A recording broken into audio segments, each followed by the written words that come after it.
mana isan'andro fandaharana tolotry ny fikambanan'ny mpiara-mamaky ny baiboly eto Madagasikara.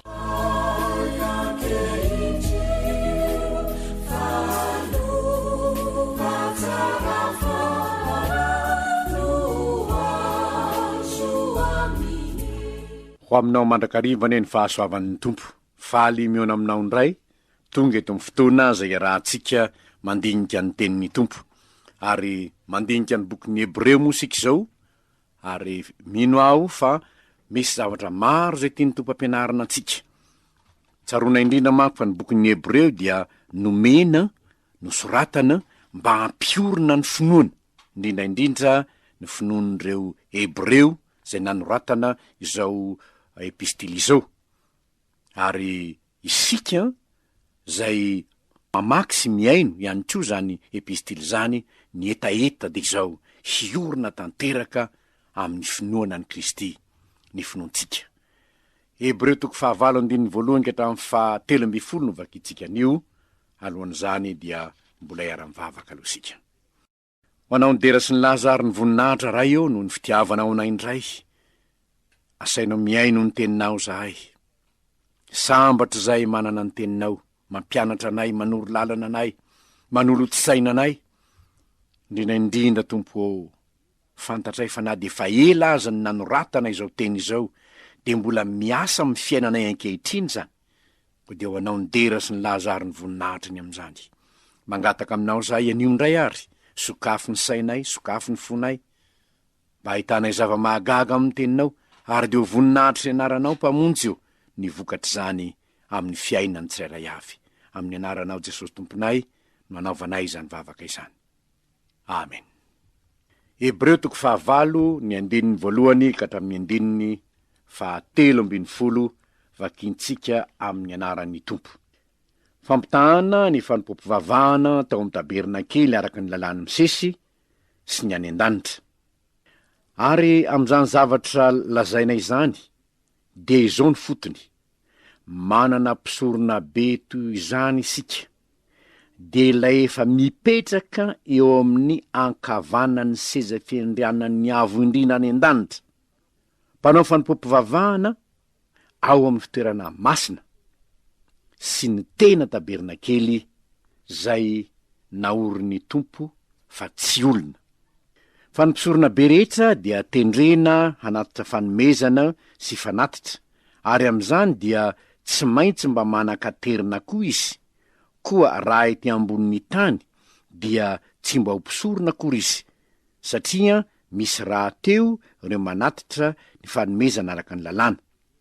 Dia ireo manao fanompoam-pivavahana amin'izay endrika sy aloko ny zavatra any an-danitra, tahaka ny natoron'Andriamanitra ny misesy rehefa hanao ny tabernakely izy, fa hoy izy tandremo, mba ataonao araka ny endrika izay nasehoko taminao tao tendrombohitra ny zavatra rehetra.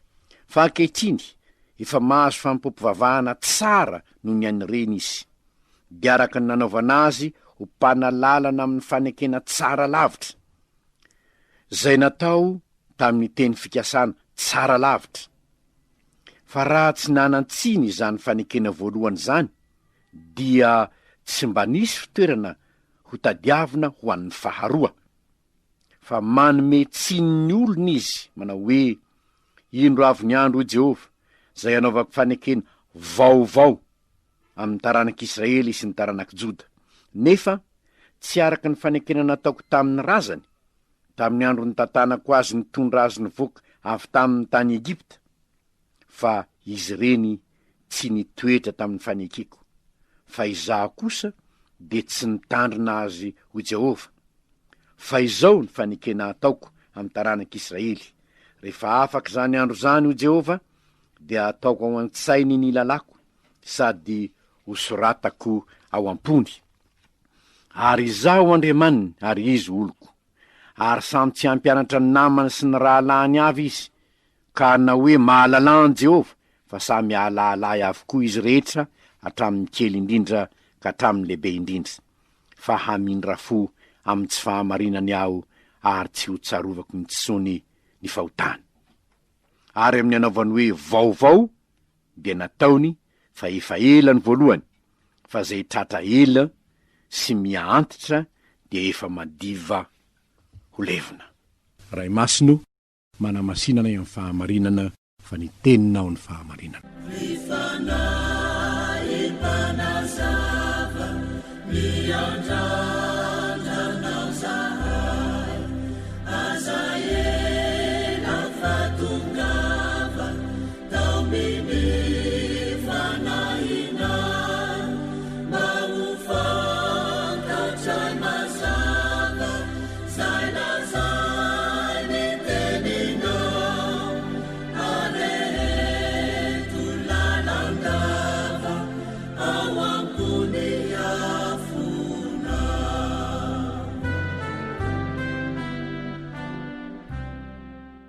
Inona ny faminaniana na inona ny fahamarinana ambaran'ny tenin'Andriamanitra amintsika?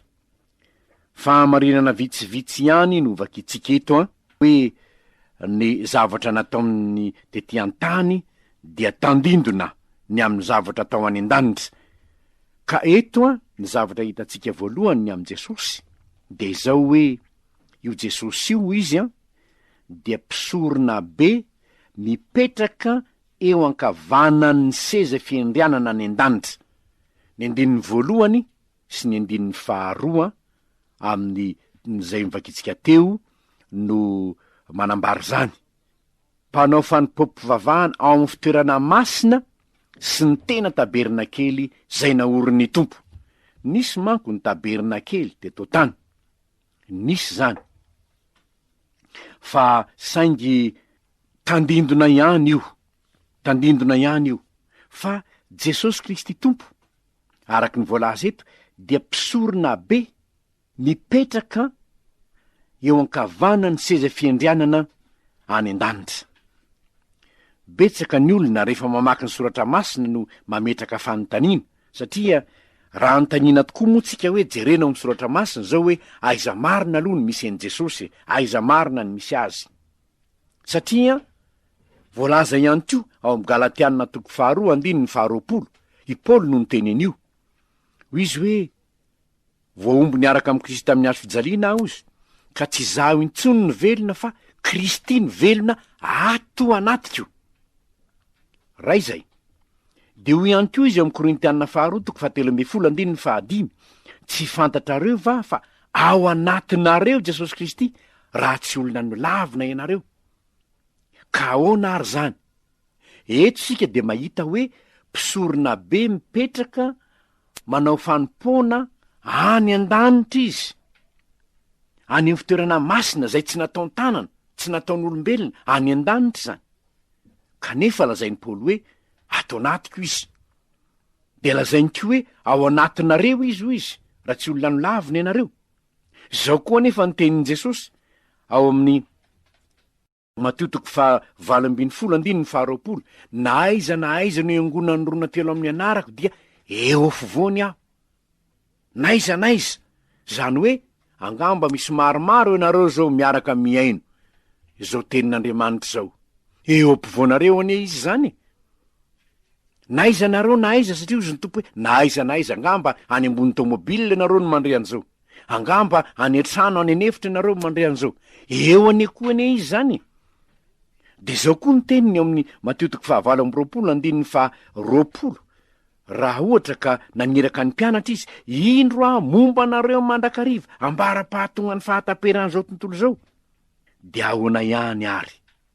Aiza ihany misy an'io Jesosy io? Ireo tenin'Andriamanitra rehetra ireo dia manambara amintsika fa manerana izao rehetra zao Jesosy, ary anankiray amin'ny Mahandriamanitra azy zany, tsy voafetra ny toerana izy, mahita ny zavatra rehetra izy, mitoetra ao anatinao koa izy. Io moa manahirana ny sain'ny sasany hoe ahoana ary zany?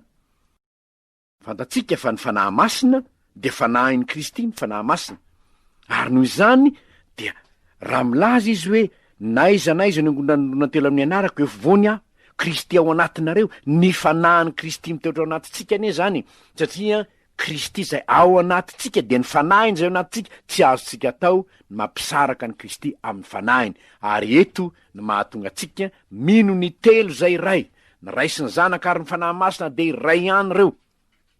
Ny fanahin'ny Kristy ihany no fanahin'Andriamanitra, ary ny fanahin'Andriamanitra no atao hoe fanahy masina, nefa ny fanahy masina dia iraky ny ray sy ny zanaka ho ety amintsika ho ao anatinareo. Ary zany no mahatonga atsika angataka mihitsy amin'ny Tompo hoe Tompo, fiainoy ny fanahinao masina, mameno ahy ianao ry fanahy masinao. Ilaina mihitsy ny ahafantarantsika fa raha nilaza ny Paoly hoe Kristy ao anatinareo ny fanantenana ny voninahitra, de ny fanahy masin'Andriamanitra zay nanasiana tompo-kasehantsika ho amin'ny andro fanavotana no nambarany amin'izany. Ary zany ny tena fifalitsy, fa sady manana ny fanahy masina atao anatsika Jesosy Tompo koa, mpisorona bentsika eo anilan'ny ray, eo amin'ny seza fiandrianan'Andriamanitra, haninoneo izy. Ho ny Romanina 7:7 hoe nitsangana tamin'ny maty Kristy, mipetraka ao an-tanana ankavanan'Andriamanitra ary mifona ho antsika. Ny Hebreo 2:7 efa novakitsika. Maninona izy mipetraka ao amin'ny tanana ankavanan'Andriamanitra? Ho avy ny andro ho ny 7 hoe anjely iza no mba nilazany hoe mipetraha eto an-tanako ankavanana ambaram-panaoko ny fahavalonao fitoeran-tongotrao. Tena hita mihitsy amin'izao fotoan'izao ry havana fa ny zanak'Andriamanitra Jesosy Kristy Tompo rehefa nitsangana tamin'ny maty izy, nomena azy ny fahefana rehetra ny an-danitra sy ety an-tany, dia nataon'Andriamanitra eo amin'ny fitoeran-tongony ny fahavalo. Satana zany tsy manam-pahefana amin'ny Kristy Satana. Ary zany ny tena fifalintsika. Jesosy lay mpisorona bentsika, lay mpamonjintsika, lay mametraka ny fanahiny atao anatintsika, de mitoetra eo amin'ny tanana ankavanan'Andriamanitra ray, eo ankavanany seza fiandrianan'Andriamanitra, mpisorona be ho antsika antoka ny amin'ny fiainana mandrakizay. Ary ny faharoa, ny 7 dia ahitantsika fa tandindo ny fanompoan'ny Kristy any an-danitra ny tabernakely teto an-tany. Raha nanao ny tabernakely i Mosesy dia nambaran'Andriamanitra mihitsy ao amin'ny Exodosy 5:20 ka ny 9:40. Ary sika jereny zany Exodosy 5:20 ny 9:40. Zao ny voalaza hoe ary tandremo mba ataonao araky ny endriny zay nasehoko taminao tao an-tendrombohitra izy, ny tabernakely io. Ary ny tabernakely ve fa natao inona moa ny tabernakely? Ny antony naovana ny tabernakely zao ny hoe Andriamanitra no niteny hoe asaovy manao fitoerana ho masina ho ahy izy dia honona eo aminy aho. Ny tabernakely de fonenan'Andriamanitra teo amin'ny olona, ary rehefa vita zany tabernakely zany, raha misy olona te hiona amin'Andriamanitra de makeo amin'izany tabernakely zany izy, mitondra fanatitra izy, ary eo ny onana amin'Andriamanitra. De eo Andriamanitra no miteny aminy, eo Andriamanitra no manambara aminy, ny ao anatin'ny fony, eo izy no miaona amin'Andriamanitra. Ary izany zavatra zany de mampahatsiaro fa eo aminy Jehova. Ny tabernakely, raha jerena ny tombon'ny zanak'Israely tany anefitra, de izao ao afovoan'ny tobony nasiana azy. Nahoana? Satria Andriamanitra monina eo afovoan'ny olon'Andriamanitra. Ary izany no mahatonga atsika hanolotra ny fotsika koa an'ny Tompo, mba hitoetra ao anatintsika ao afovoantsika ao ny Tompo, ao ny aonatsika amin'ny Tompo. Ary ny fifalintsika ry havana de izao, azontsika ataony miona aminy amin'ny fotoana rehetra. Azontsika ataony miona aminy amin'ny fotoana rehetra.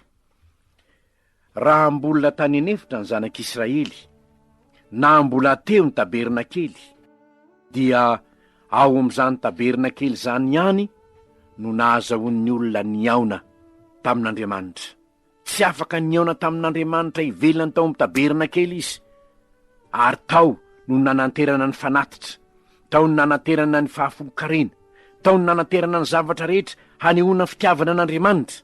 Ao no ionana amin'Andriamanitra, satria tsy maintsy mila ny mpisorona be, tsy maintsy mila ny mpisorona. Zay vo afaka tena miaona amin'Andriamanitra, satria ny mpisorona sy ny mpanora-dalàna sy ny mpisorona be ireo ny manambara ny tenin'Andriamanitra amin'ny olona fa ankehitriny zao tandindona ihany reny rehetra reny fa Kristy kosa amin'izao fotoana izao dia efa manao fanompoam-pivavahana tsara lavitra ho antsika, azo antsika manatona ny seza fiandrian'Andriamanitra amin'ny finoana, ka tsy voatery hoe tsy maintsy makary zay vao miona amin'ny Tompo.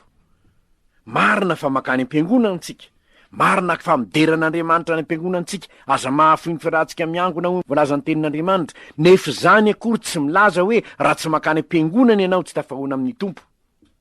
Tsia, afaka miona amin'ny Tompo tokoa ianao, naiza toerana misy ianao, satria Andriamanitra, lay Kristy Jesosy Tompontsika, lay mpisorona be ho antsika, de fa nanokatra ny lanitra ho antsika, ary afaka miona amin'Andriamanitra isika naiza, afaka miresaka amin'Andriamanitra isika naiza. Ary noho izany ny fahamarinana anankiray zay tsara ho fantatra de zao: mpanalalana amin'ny fanekena tsara lavitra Jesosy Tompo. Fanekena tsara lavitra, ny 9 ka hatramin'ny 17 no ahitantsika izany. Andriamanitra manao fanekena vaovao amin'ny olony, izany ny zavatra hitantsika ao amin'ny Hebreo 5:9 ka hatramin'ny 17. Ho avy ny andro Jehova, ho avy ny andro izy zay anaovako fanekena vaovao aminy, hamindra fo aminy aho izy, ary tsy ho tsarovako intsony ny fahotany. Vaovao zany amin'ny anaovany hoe vaovao 17 de nataony fa efa ela ny voalohany, fa izay tratra ela sy miaantitra de fa madiva ho levony. Ny ambarany amin'izany ry havana de zao, araky ny efa nilazaintsika tany am-piandohana, ny epistily nosoratana ho an'ny Hebreo de nosoratana talohany naharavana ny tempoly. Raha mbola teo ny tempoly ny Jery de mbola teo ny mpisorona be, mbola teo ireo mpisorona samihafa tao amin'izany tempolin'ny Jerosalema zany, ary de mbola nanatitra fanatitra ihany ny olona, na de efa maty teo ambony hazo fijaliana aza Kristy, satria natezitra ny fariseho sy ny mpanorandalàna manko, de nanambarana hoe tsy ilaina ntsony ny fanatitra, tsy ilaina ntsony ny mitondra fanatitra makao amin'ny tempoly. Ary fantatsika tsara fa Jesosy Tompo, raha mbola tsy maty teo amin'ny hazo fijaliana aza izy, de nahita ny olona nanao varotra be dehibe teo amin'ny tempoly, de nazerany daholo ny varotra rehetrarehetra teo. Ny tranoko atao trafo-bavahana nefa nareo manao zoy fiaren'ny Jolay. Rehefa maty teo ambony hazo fijaliana Kristy, ka nitsangana tamin'ny maty izy, de nisy zava-baovao nitranga teo amin'ny Israely, tsy ilainy intsony ny fanatitra.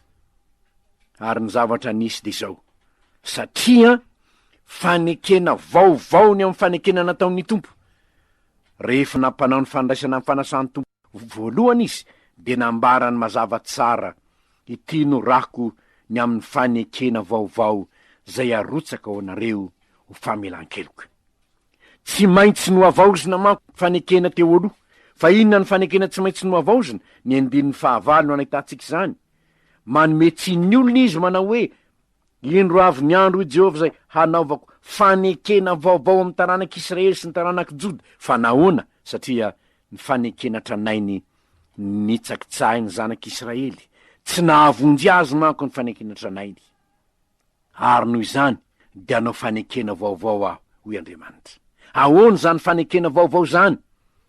Ny aneken'ny olona fa Kristy lay teny tonga nofo no maty ny soleloko azy teo ambony hazo fijaliana, ary ny rano teo amin'ny hazo fijaliana no mitondra famelan-keloka.